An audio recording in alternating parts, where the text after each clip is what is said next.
200 Nazis. A columnist at his side was speculating, still watching the Russian woman on the front steps of the White House, standing to one side in a cluster of dark-suited embassy men as the First Lady welcomed the rest of the Soviet delegation. Wasn't she a librarian or a school teacher or something?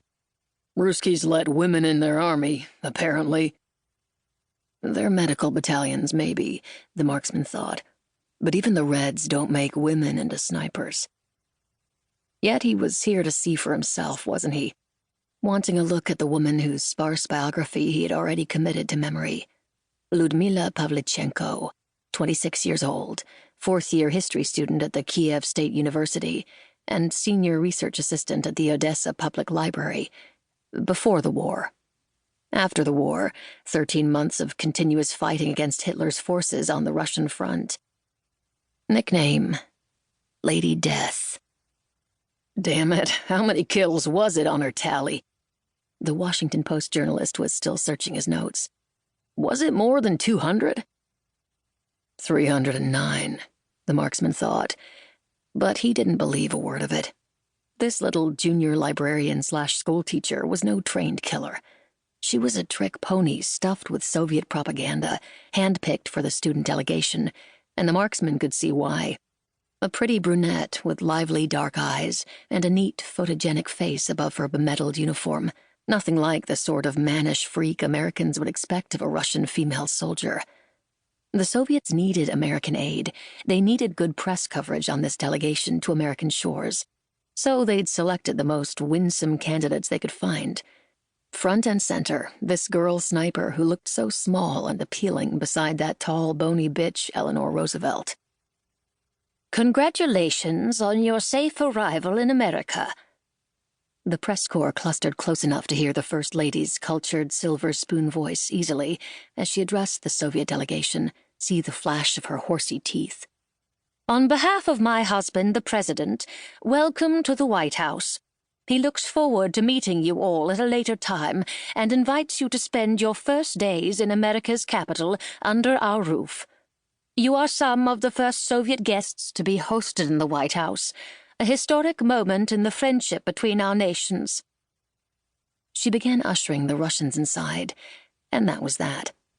It wasn't even 6:30 yet, the skies above the Capitol barely flushed with sunlight as the pack of journalists, photographers, and one lone, innocuous assassin began to disperse.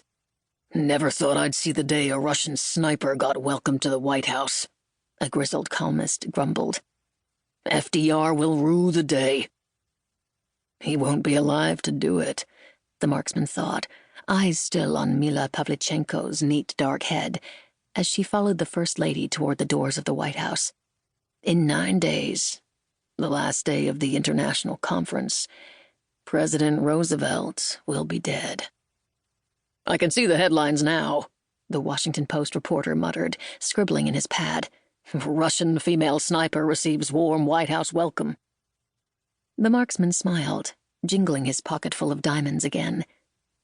10 days from now, all the headlines would scream, Russian female sniper murders FDR. Notes by the First Lady. The President was intending to greet the Soviet delegation with me as they arrived, but he had a fall this morning.